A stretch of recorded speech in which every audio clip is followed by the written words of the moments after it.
भाई उधर देखो उधर। तो राजीव, अब यहाँ पर जरा बीजेपी की स्थिति थोड़ा सा समझा दीजिए। अयोध्या की तस्वीर, केपी मौर्य के सामने दो बीजेपी नेता लड़ रहे हैं। इधर स्वतंत्र देव सिंह को ही एक विधायक, उन्हीं की सरकार, उन्हीं की पार्टी के विधायक उन्हें बंधक बनाते नजर आ रहे हैं। ये चल क्या रहा है बीजेपी में? ये 2027 बहुत मुश्किल हो गया है। पीडीए की राजनीति की काट नहीं निकाल पा रही है क्या बीजेपी? गुड्डू राजपूत ने उसके बाद के इंटरव्यू में पूजा ये भी कहा है कि 2024 के लोकसभा चुनाव के जो परिणाम आए हैं उसके बाद भी सरकार हवा में अगर चल रही है और जमीन पर काम नहीं करेगी तो उसे पता चल जाएगा।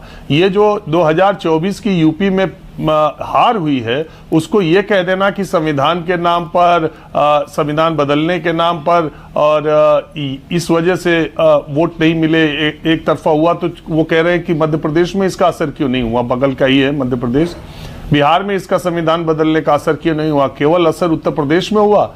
वो सवाल ये कह रहे हैं कि जमीन पर काम नहीं हो रहा है, अधिकारी गलत आंकड़े प्रस्तुत कर रहे हैं, जमीन पर जो चीजें हैं वो हम लोग विधायक के तौर पर देख रहे हैं, किससे कहने जाए? वो मंत्री है। अभी उन्होंने ये भी ऐलान किया है कि कल स्वतंत्र देव सिंह उनसे पीछा छुड़ाने के लिए और अपने आप को वहां से निकलने के लिए उन्होंने उनसे वायदा किया है कि 20 दिन के अंदर महोबा के सारे गांव या जो भी शिकायतें उसको पूरी कर दी जाएंगी।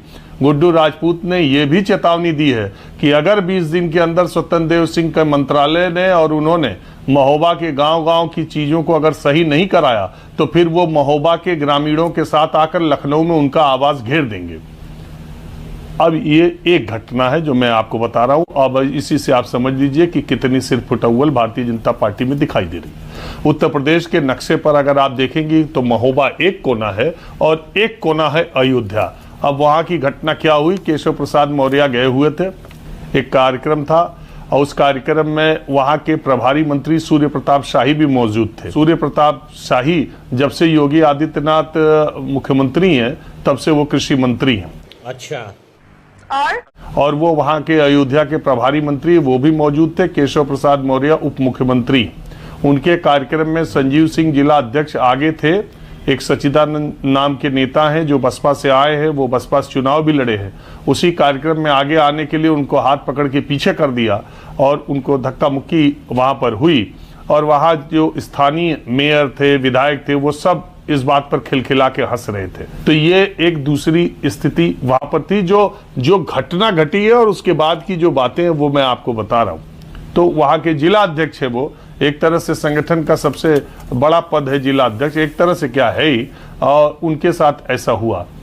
उत्तर प्रदेश के अलग अलग इलाकों में भारतीय जनता पार्टी जो दुनिया की सबसे बड़ी और अनुशासित पार्टी है, उसका अनुशासन वीडियो पर लोग देख रहे हैं। इसमें 2-3 इंपॉर्टेंट बातें हैं। सबसे पहली बात तो ये कि पूरे उत्तर प्रदेश के मंत्रिपरिषद में योगी आदित्यनाथ के सबसे करीबी, सबसे विश्वासपात और योगी आदित्यनाथ जिनको सबसे ज्यादा मानते जानते हैं, उन मंत्री का नाम स्वतंत्र देव सिंह है। स्वतंत्र देव सिंह कोई छोटे मोटे आदमी नहीं है, वो प्रदेश अध्यक्ष भी रह चुके हैं और मुख्यमंत्री के बहुत करीबी हैं।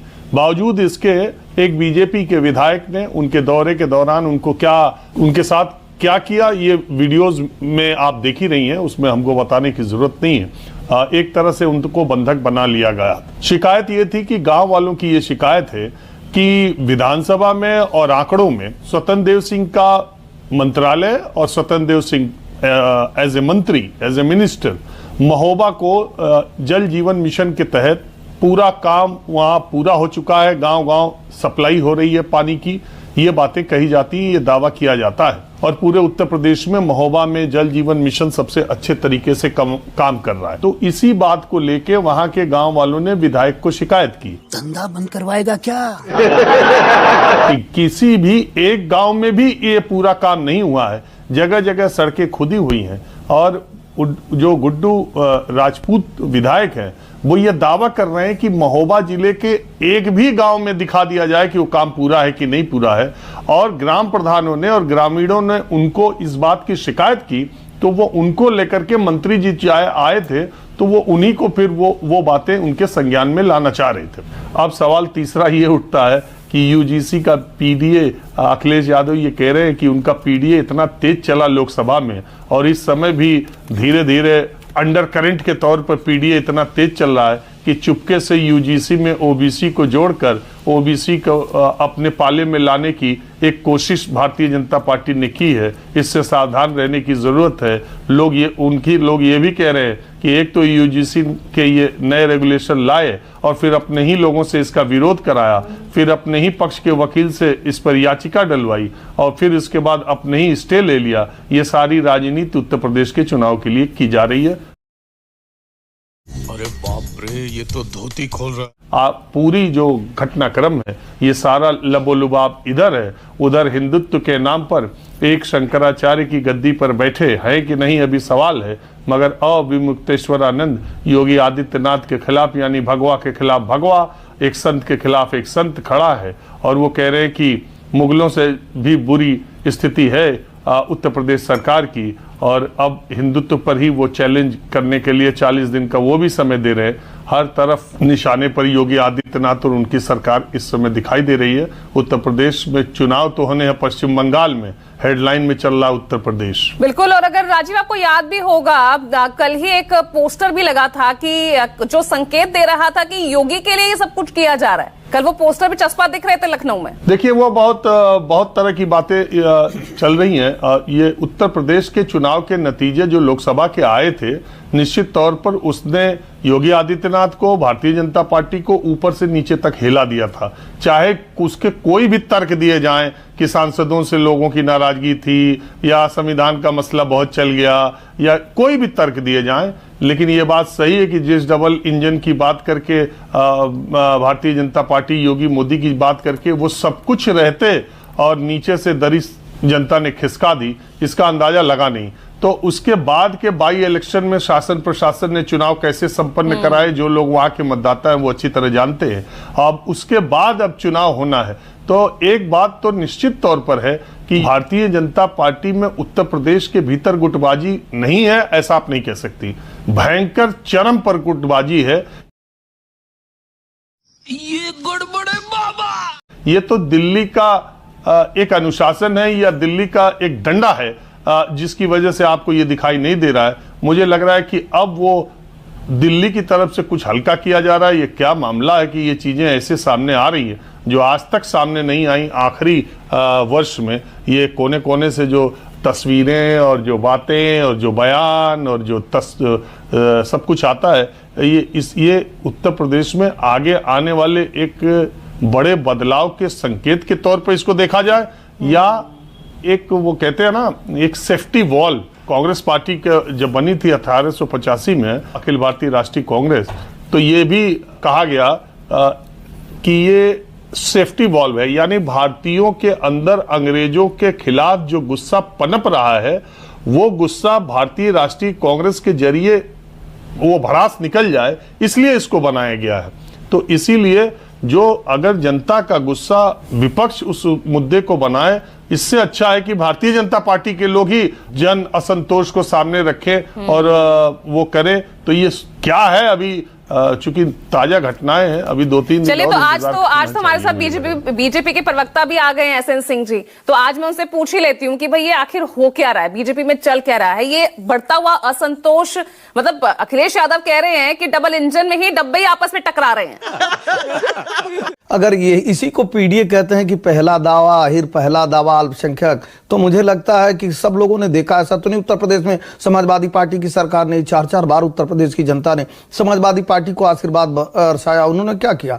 पीडीए मतलब पिछड़ों का हक लूट लेना। 4% 40% के हक को लूट लेते हैं, दलितों के साथ अत्याचार करते हैं, उनकी झोपड़ी को जलाते हैं, महिला के साथ गेस्ट हाउस जैसा कांड करते हैं, अल्पसंख्यकों से दरी बिछवाने का कार्य करते हैं और सारा हक अपने मार के मुख्यमंत्री बन जाते हैं। तो मुझे लगता है कि ऐसा पीडीए जो पहला दावा केवल अल्पसंख्यक और पहला दावा केवल परिवार को, ये पीडीए उन्हीं को मुबारक। और मैं तो आज कहूंगा उत्तर प्रदेश में समाजवादी पार्टी अपने कर्मों का फल भोग रही है, कर्मों का फल। जनता नहीं डरी हुई है, जो कहा जा रहा था कि इससे बीजेपी डरी हुई है, जनता 2024 में ही उनको मिल गया था। मैं इसीलिए तो कह रहा हूं कि देखिए क्यों कर्मों का फल भोग रही। बार बार वो प्रयास कर रहे हैं कि उत्तर प्रदेश से बाहर भी कहीं चले जाए, लेकिन लट्टू की तरह उत्तर प्रदेश में नाच रहे हैं। और आज भगवा की जो आप बात कर रही हैं, कश्मीर से लेकर कन्याकुमारी तक 21 राज्यों में भारतीय जनता पार्टी समर्थित सरकार चला रही है। निश्चित तौर पे हमें ऐसा पीडीए चाहिए जो सबके विकास का कार्य करे, सबके साथ।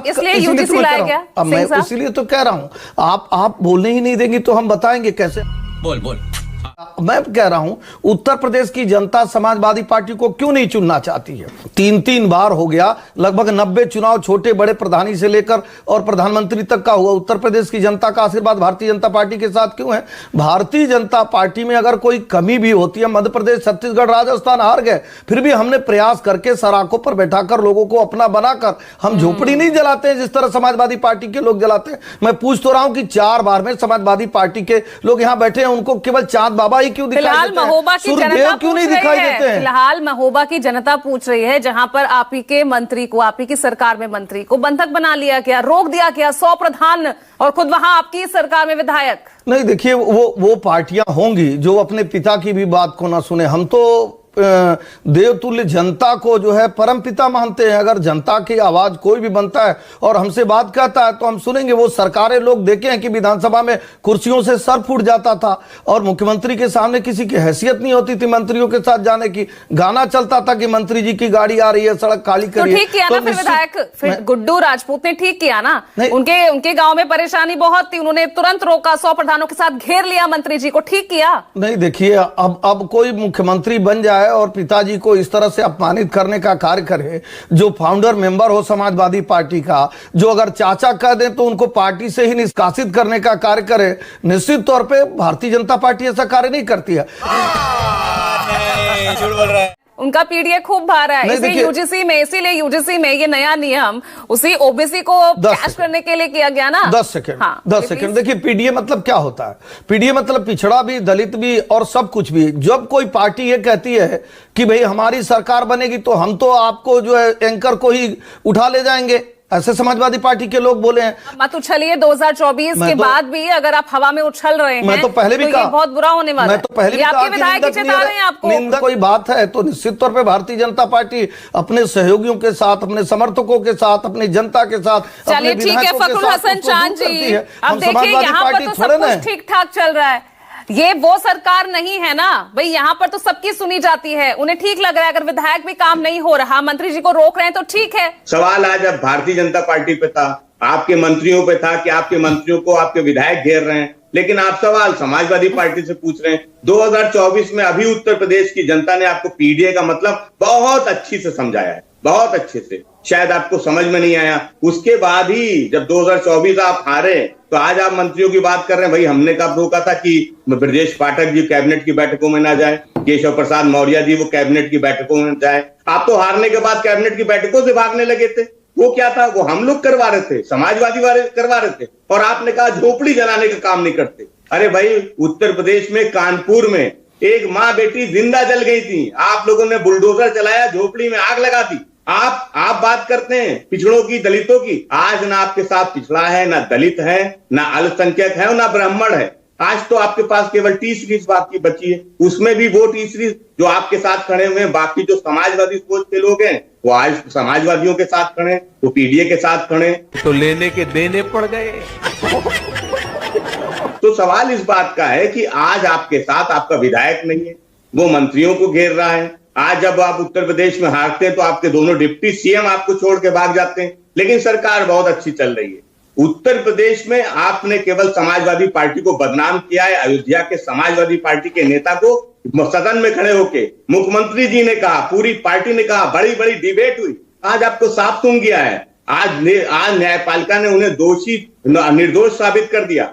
आपने तो उनके घर पे बुलडोजर चलाया था। आप तो समाजवादी पार्टी के नेता कह के जैसे अभी बदनाम करने का काम कर रहे हैं, जैसे अभी साजिश करने का काम कर रहे हैं, उस समय भी कर रहे थे। लगातार पिछड़े दलितों की बात कर रहे हैं, अल्पसंख्यकों की बात कर रहे हैं, उस वंचित समाज की बात कर रहे हैं, उस पीड़ित समाज की बात कर रहे हैं जो भारतीय जनता पार्टी से परेशान है। वो फिर चाहे उत्तर प्रदेश का दलित हो, पिछड़ा हो, अल्पसंख्यक हो, वो चाहे ब्राह्मण समाज हो। आज आप देखिए कि भारतीय जनता पार्टी सबके साथ नाइंसाफी कर रही है। इसलिए ये भारतीय जनता पार्टी के लोग पीडीए से निपटने के लिए खुद ही यूजीसी ले आते हैं, स्क्रिप्ट तैयार करते हैं, पहले यूजीसी लाते हैं, उसके बाद उबाल लाते हैं, सड़कों पे बवाल होता है, न्यायपालिका में खुद ही लोगों को भेज देते हैं, वहां भी इनके जो सरकारी वकील होते हैं वो मुंह पे टेप लगा के वहां पहुंचते हैं, खामोशी से खड़े रहते हैं। यूजीसी वो मुंह पे टेप लगा के खड़ी होती, खामोशी से खड़े होते हैं। इनके मंत्री मुंह पे टेप लगा के खामोशी से खड़े होते हैं, न्यायपालिका जो आदेश कर देती है हाथ जोड़ के खड़े रहते हैं।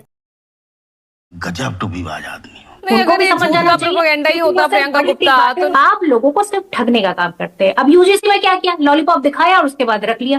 तो वास्तविकता ये है कि इनको करना कुछ नहीं, इनको सिर्फ और सिर्फ ड्रामेबाजी करनी है। और जिसका नतीजा पता है क्या होता है, जिसका नतीजा देखिए उत्तर प्रदेश में क्या हो रहा। अभी तक विपक्ष आरोप लगाता था कि भैया पीने का पानी साफ नहीं है, ये आपका जल हर घर जो नल और जल का जो मिशन है वो पूरी तरीके से फ्लॉप है, आपका जो नमामि गंगे प्रोजेक्ट है वो पूरी तरीके से फ्लॉप है। अभी तक मीडिया उठाता था, अभी तक विपक्ष उठाता था। आज देखिए कि पाप का घड़ा इस तरीके से भर गया है कि अब इनके खुद के विधायक इनके मंत्रियों को घेर घेर कर कह रहे हैं कि भाई करो काम, नहीं तो फिर जो है हम आके तुम्हारे वहां धरना देंगे, तुम्हारे घर में जो है ना धरना देंगे। तो वास्तविकता ये है कि आप जो है ना पानी सर से ऊपर निकल चुका। इसीलिए वास्तविकता ये है कि हर जगह घेरे जा रहे हैं, कहीं ऐसी जगह नहीं है। आप देखिए जिसके ऊपर बलात्कार का आरोप लगाते हैं वो कोर्ट में जो है पूरी तरीके से निर्दोष साबित होता है। तो आखिर आप लोगों की छवि खराब करके राजनीति जो करना चाहते हैं, कोर्ट ने भी कहा आपका जो हाफ इनकाउंटर चल रहा है वो आपका काम नहीं है, वो न्यायालय का काम। आप पूरी तरीके से घिरते नजर आ रहे हैं। उत्तर प्रदेश की सरकार वास्तविकता ये है कि एक झूठ और प्रोपेगेंडा के आधार पर खड़ी हुई है। जो 24 के चुनाव में पूरा झूठ एक्सपोज हो चुका है और 27 में पूरी तरीके से सरकार बदलने वाली है, ये समझ चुकी है भारतीय जनता पार्टी के विधायक। और आप समझ जाना चाहिए भारतीय जनता पार्टी के जो यहाँ बैठे हैं आरएलडी के सहयोगी ना, ये हरियाणा में चलता। अगर ये झूठ का ही प्रोपेगेंडा था तो इतनी जो है यहाँ पर विफलता आपके हाथ क्यों लगी? भाई विफलता किसको कहते हैं भाई? आपका तो ये काम है ना कि जब आप हारने लगते हैं तब आप जो है एसआईआर के माध्यम से नकली वोट जुड़वाने लगते हैं। तुम चुल्लू भर पानी में जाके डूब के मर जाओ। यही नहीं, अभी और सुनिए।